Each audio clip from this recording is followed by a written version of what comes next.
Hello, good morning, and welcome back to my channel. And this is, as always, for the love of chemistry.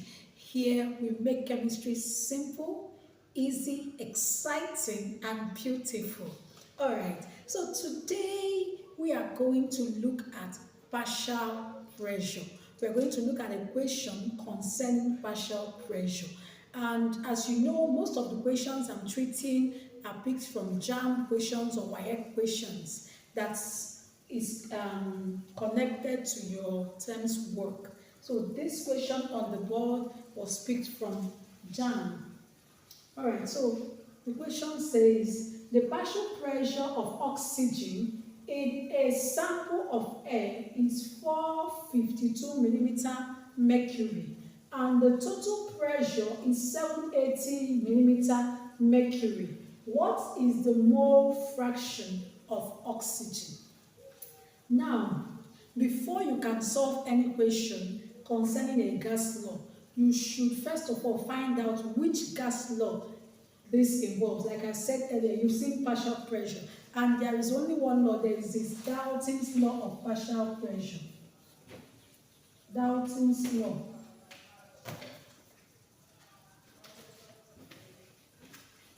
It's Dalton's law of partial pressure. So, and it states that if there is a mixture of gases which do not react chemically together, then the total pressure exerted by the mixture is the sum of the individual partial pressures of the gases that make up the mixture.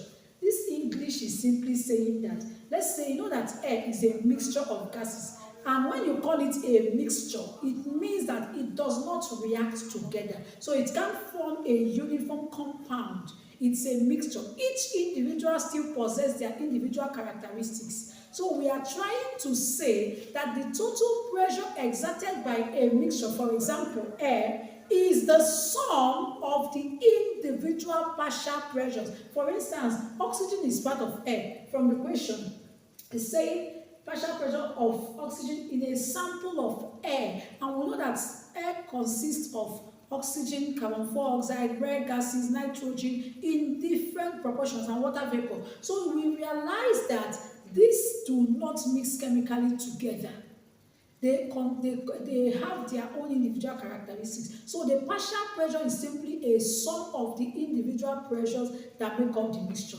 Having that in mind, you now look at this question. This is a very simple question, but if you do not understand what they are saying, you will just fail it. So it's saying the partial pressure of oxygen in a sample of air is 452 millimeter mercury, and the total pressure is 780. What he's saying is that, let's say this is air, that the total pressure of air is 780 millimeter mercury.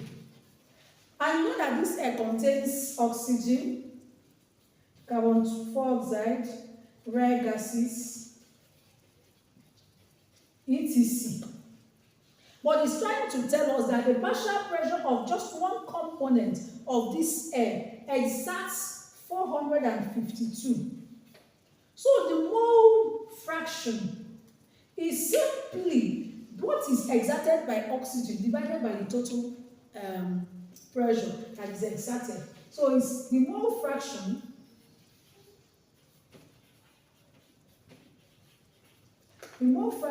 of oxygen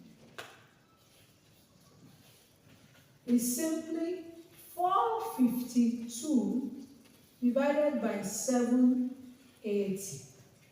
Very simple. And then when you divide it, you have, let me put it up here, you have 0.579.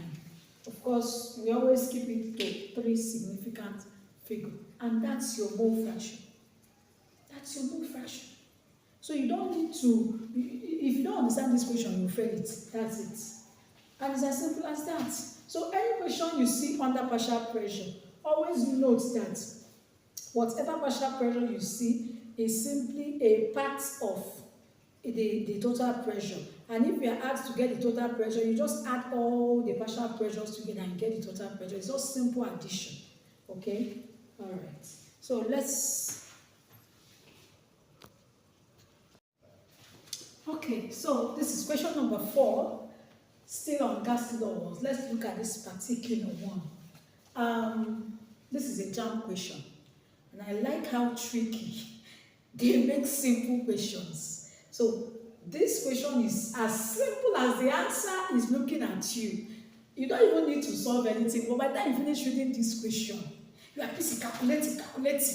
So that is why we are here to debunk all the myths. All right, so here it says 25 cm cube of a gas X contains Z molecules at 15 degrees and 15 degrees Celsius and 75 millimeter mercury. How many molecules with 25 cm cube of another gas Y contain at the same temperature and pressure?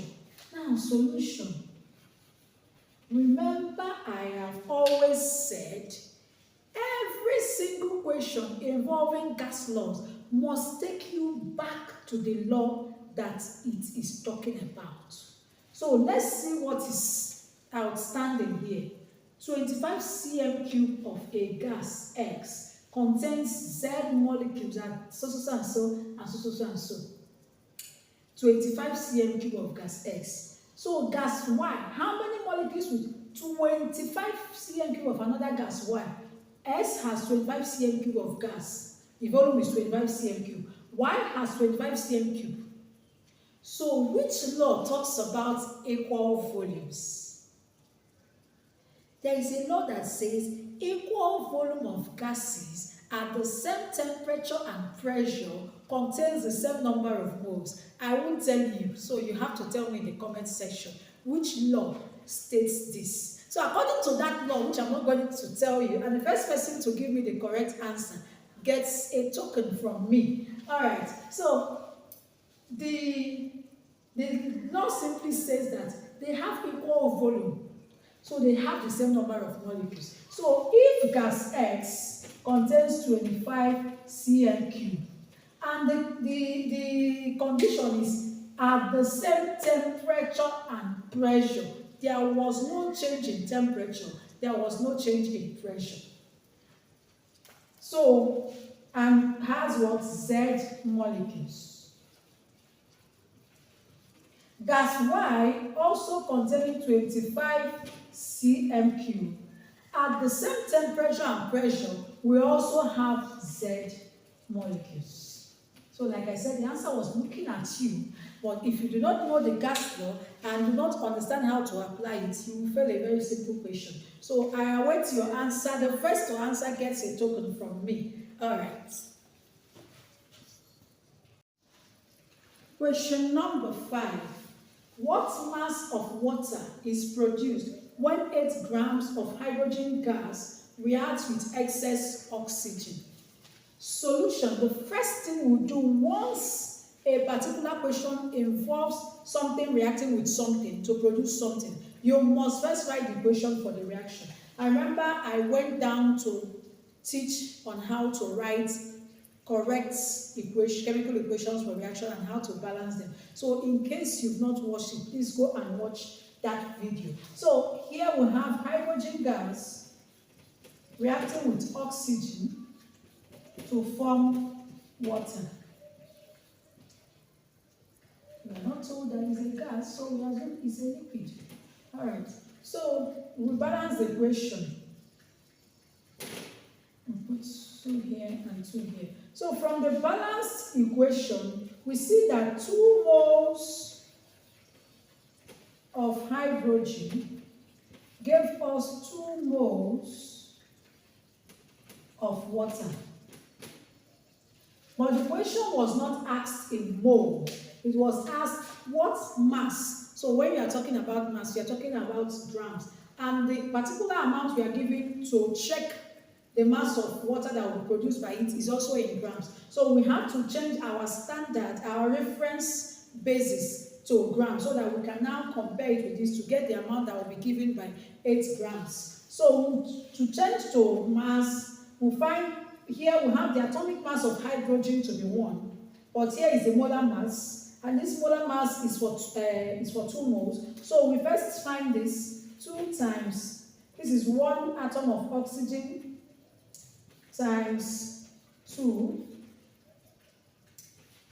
then 2 moles of water, and let's find the molar mass of this.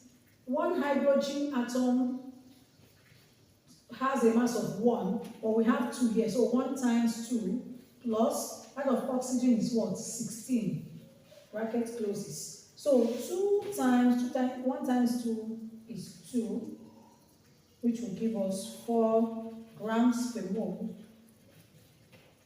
And this is 2, 1 times 2 is 2 times 16. Sorry, not times 16, plus 16. That is 2 times 18 to give us 36 grams per mole. So from the equation, we see that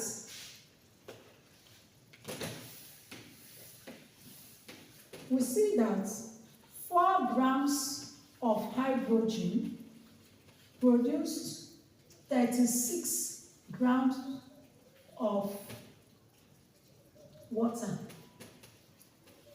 So from the question, it says, what mass of water will produce when 8 grams of hydrogen reacts?